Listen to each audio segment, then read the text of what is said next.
बिस्मिल्लाहिर्रहमानिर्रहीम। अस्सलाम वालेकुम नाज़रीन, मैं साइम हसन। आज की इस वीडियो के अंदर हम वाक़े करबला की सीरीज़ का आगाज़ कर रहे हैं, जहाँ पर हम हज़रत इमाम हुसैन के बचपन के वाक़यात से लेकर हज़रत इमाम हुसैन की शहादत तक के वाक़यात को बयान करेंगे और फिर उसके बाद के जो वाक़यात हैं जिनसे लोग नावाकिफ़ होते हैं ज़्यादा तौर पर, उनको भी बयान करने की कोशिश करेंगे। अगर आप वाक़े करबला को जानने में इंटरेस्टेड हैं, दिलचस्पी रखते हैं, तो फिर आप हमारी सीरीज़ को फॉलो कर लें, क्योंकि इस सीरीज़ के अंदर हम तफसीलन गुफ्तगू करने वाले हैं वाक़े करबला के ऊपर। आज की इस वीडियो के अंदर हम आगाज़ करेंगे हज़रत इमाम हुसैन के बचपन के वाक़यात से और फिर हज़रत इमाम हुसैन से नबी पाक सल्लल्लाहु अलैहि वसल्लम की बेपनाह मोहब्बत। उसके अलावा हज़रत इमाम हुसैन के बचपन में ही उनकी शहादतों की बशारतें नबी पाक सल्लल्लाहु अलैहि वसल्लम ने मुख्तलिफ रवायात के अंदर दी, उनको बयान करने की कोशिश करेंगे। फिर इसके अलावा यजीद कौन था, हज़रत इमाम हुसैन की विलादत पाक कब हुई, ये सारा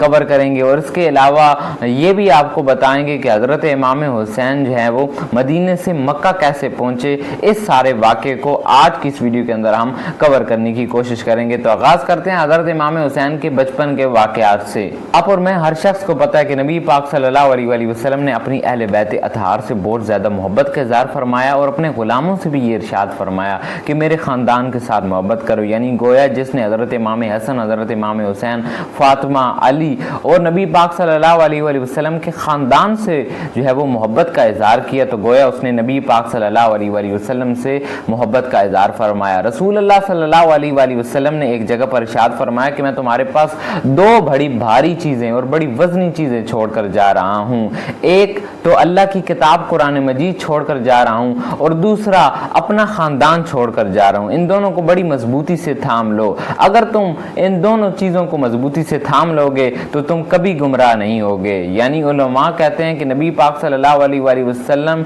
ने ये जो इरशाद फरमाया, अगर इसकी तफसीर में जाए तो नबी पाक सल्लल्लाहु अलैहि वसल्लम की जानिब से ये कहा गया कि अगर तुमने थ्योरी देखनी है तो फिर कुरान मजीद की तरफ देना, और अगर तुमने उसी थ्योरी का प्रैक्टिकल देखना हुआ तो फिर मेरे ख़ानदान की तरफ देखना, क्योंकि वाहिद ख़ानदान इस दुनिया में वही है जिसकी परवरिश नबी पाक सल्लल्लाहु अलैहि वसल्लम ने खुद की, जिनके अंदर आदात नबी पाक सल्लल्लाहु अलैहि वसल्लम ने खुद उतारी, जो फ़क्र और कुर्बानी की बेमिसाल जो है वो एग्जाम्पल्स कायम करने वाला ख़ानदान है। नबी पाक सल्लल्लाहु अलैहि वसल्लम ने अपनी अहले बैत अतहार के साथ जगह जगह मोहब्बत का इज़हार फरमाया और अपने ग़ुलामों से भी ये इरशाद फरमाया कि मेरे ख़ानदान के साथ मोहब्बत करो ताकि तुम्हें अल्लाह और इसके रसूल की मोहब्बत हासिल हो। नबी पाक सल्लल्लाहु अलैहि वसल्लम के प्यारे नवासे हज़रत इमाम हुसैन रज़ियल्लाहु ताला अन्हा की विलादत से कुछ अरसा पहले हज़रत अब्बास रज़ियल्लाहु ताला अन्हा की बीवी हज़रत उम्मे फ़ज़ल रज़ियल्लाहु ताला अन्हा ने एक ख्वाब देखा कि जिस ख्वाब के अंदर उन्होंने ये देखा कि हज़रत मोहम्मद सल्लल्लाहु अलैहि वसल्लम यानी ये नबी पाक सल्लल्लाहु अलैहि वसल्लम के जिस्म मुबारक से एक हिस्सा काट लिया गया है और वो हिस्सा उनकी गोद में दिया जा रहा है। तो जब ये ख्वाब उन्होंने नबी पाक सल्लल्लाहु अलैहि वसल्लम की बारगाह के अंदर अर्ज़ किया तो हज़रत मोहम्मद सल्लल्लाहु अलैहि वसल्लम ने इरशाद फरमाया कि तुमने बहुत अच्छा ख्वाब देखा है,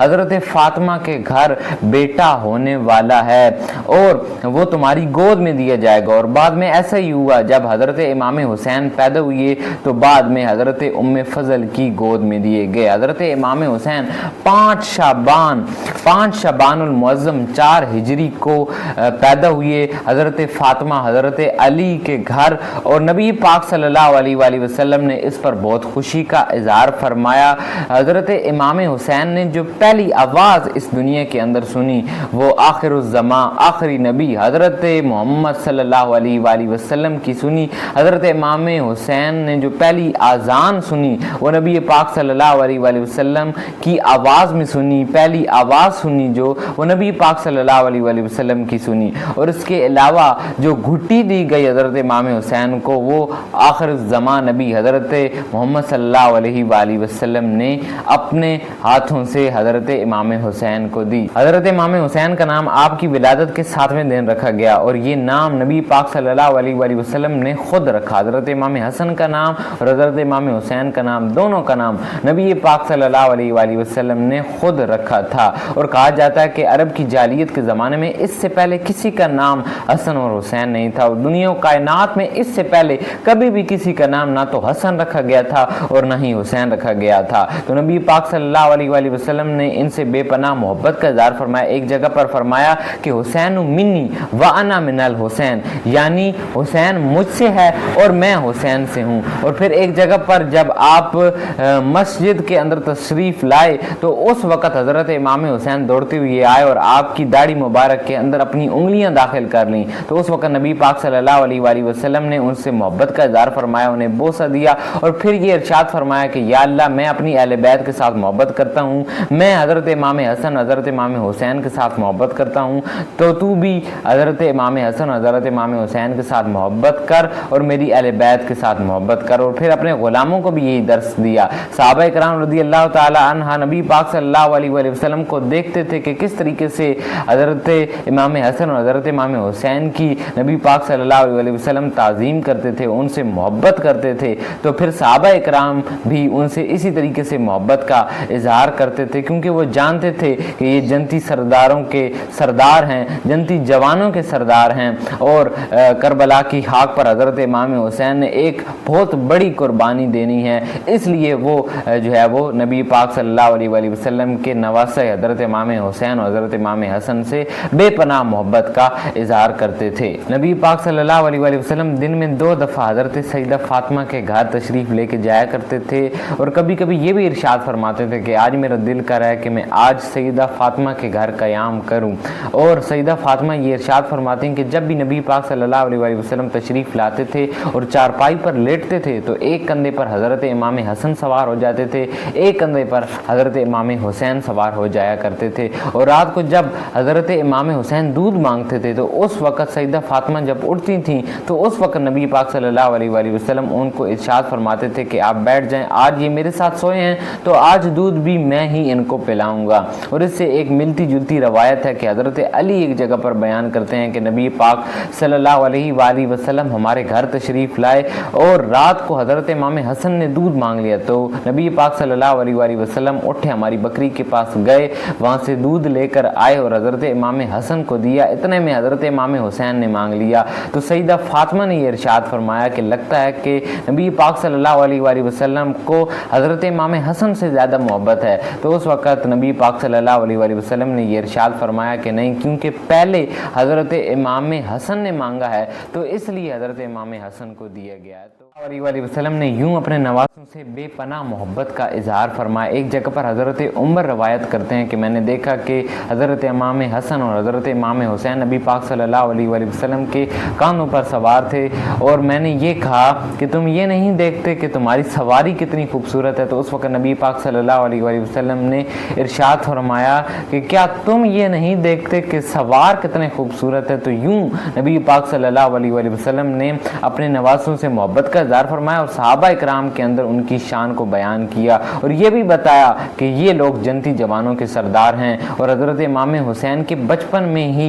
नबी पाक सल्लल्लाहु अलैहि वसल्लम ने मुख्तलिफ रवायात ऐसी बयान की हैं कि जिसके अंदर उन्होंने ये बताया है कि ये हज़रत इमाम हुसैन जो नवासे रसूल हैं ये करबला के अंदर शहीद कर दिए जाएंगे। यानी बचपन के अंदर ही उनकी शहादत की खबर आम हो चुकी थी, बच्चे बच्चे को मदीने के अंदर पता था कि ये नवासे रसूल हैं और इनको करबला के अंदर शहीद कर दिया जाएगा। नबी पाक सल्लल्लाहु अलैहि वसल्लम ने मुख्तलिफ रवायात के अंदर हज़रत इमाम हुसैन की शहादत की खबर दी और हज़रत मौला अली और हज़रत फ़ातिमा ज़हरा को हज़रत इमाम हुसैन की शहादत के हवाले से बताया। तो एक जो रवायत बहुत ज़्यादा मशहूर है वो मैं आपके साथ अर्ज़ करता हूँ कि नबी पाक सल्लल्लाहु अलैहि वसल्लम ने इरशाद फरमाया कि मेरे पास जिब्राइल अमीन तशरीफ़ लाए और उन्होंने ये बताया कि मेरा बेटा ज़मीन तल्फ में कत्ल कर दिया जाएगा। और जिब्राइल अमीन मेरे पास वो मट्टी भी लाए और तल्फ के करीब, कूफा के करीब का इलाका जहाँ पर हज़रत इमाम हुसैन को शहीद किया जाएगा। और एक रवायत में नबी पाक सल्लल्लाहु अलैहि वसल्लम ने इरशाद फरमाया कि दरियाए फुरात के करीब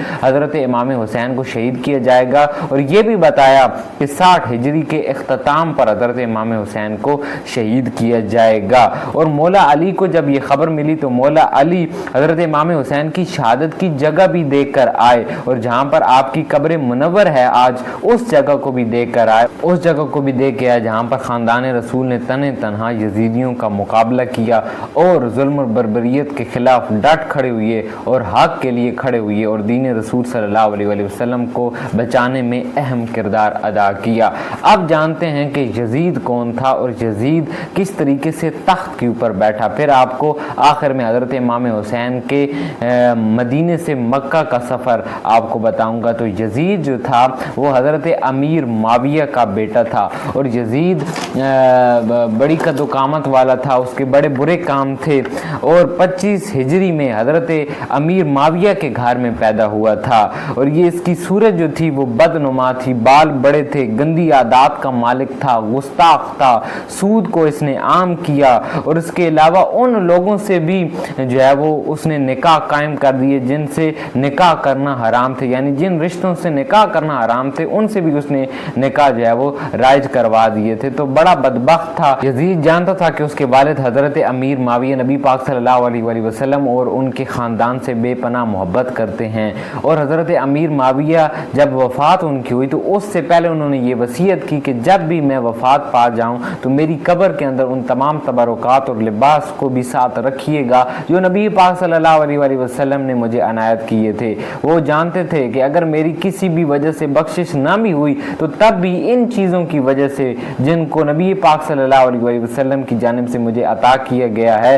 ان کی وجہ سے میری بخشش ہو جائے گی۔ تو حضرت امیر معاویہ کی وفات 60 ہجری کے قریب ہوئی اور اس کے اینڈ پر 60 ہجری کے اینڈ پر یزید جو ہے وہ تخت سلطنت کے اوپر بیٹھا۔ اس نے تمام جتنے بھی علاقے تھے ان کے اندر بیعت کے پیغام بھیجنا شروع کر دیے اور اس وقت وہ جانتا تھا کہ میری بدبختیوں اور میری گستاخیوں اور میرے بہودہ پن کی وجہ سے حضرت امام حسین مجھے پسند بھی نہیں کرتے اور یہ کہ میں آزاد نہیں ہوں گا جب تک حضرت امام حسین جو ہے وہ میری بیعت نہیں کریں گے۔ تو حضرت امام حسین کو اس نے بیعت کا پیغام بھیجا، مدینے کے گورنر کو پیغام بھیجا کہ حضرت امام حسین اس کی بیعت کریں۔ تو حضرت امام حسین اور حضرت عبداللہ بن زبیر نے بیعت سے صاف انکار کر دیا اور پھر جیسے یہ پیغام ان کو ملا تو اس کے بعد وہ جو ہے وہ دشمن بن گئے، کیونکہ وہ جانتے تھے، وہ چاہتے یہ تھے کہ حضرت امام حسین اگر بیعت کر لیں گے اور گورنر اگر بیعت کر لے گا اور حضرت عبداللہ بن زبیر اگر بیعت کر لیں گے تو پھر مدینے کے اندر اور باقی جتنے علاقے ہیں ان کے اندر جو ہے وہ حضرت امام حسین نے کیونکہ بیعت کر لی ہے تو سب جو ہے وہ ان کو فالو کریں گے اور میری بیعت کر لیں گے، کیونکہ وہ جانتا تھا کہ ایک فرد واحد، ایک فرد مجاہد ایک حضرت امام حسین ہی ہیں کہ جو اگر اس کے سامنے کھڑے ہو گئے تو پھر جو ہے وہ اس کی سلطنت زیادہ دیر تک چل نہیں سکے گی۔ حضرت امام حسین کو مدینے کے اندر بہت زیادہ خطوط موصول ہونے لگے، تقریباً 150 کے قریب خطوط موصول ہوئے، جن میں کوفیوں نے بارہا یہ کہا کہ حضرت امام حسین کوفہ تشریف لائیں اور یزیدیوں سے ہمیں بچائیں اور ہم حضرت امام حسین کا ساتھ دیں گے اور تاکہ ہم یزید کے شر سے محفوظ رہ سکیں۔ تو اس وقت حضرت امام حسین کے اوپر ایک بہت زیادہ پریشر بلٹ اپ ہو گیا تھا، کیونکہ پہلے تو حضرت امام حسین نے یہ کوشش کی کہ معاملات کو ویسے ہی سیٹل کر لیے جائے، لیکن جب معاملات حل نہیں ہوئے تو ان کے پاس کوئی آپشن نہیں بچا کہ وہ کوفہ کی طرف نہ جائیں، تو انہوں نے یہ فیصلہ کر لیا کہ اب وہ اپنے خاندان کے ساتھ جو ہے وہ کوفہ کی طرف روانہ ہوں گے اور ان لوگوں کی مدد کریں گے۔ اس وقت تام جو صحابی تھے وہ اس بات کے اوپر ایگری نہیں تھے۔ اس وقت انہوں نے یہ سوچا کہ ایک صحابی رسول حضرت مسلم بن عقیل کو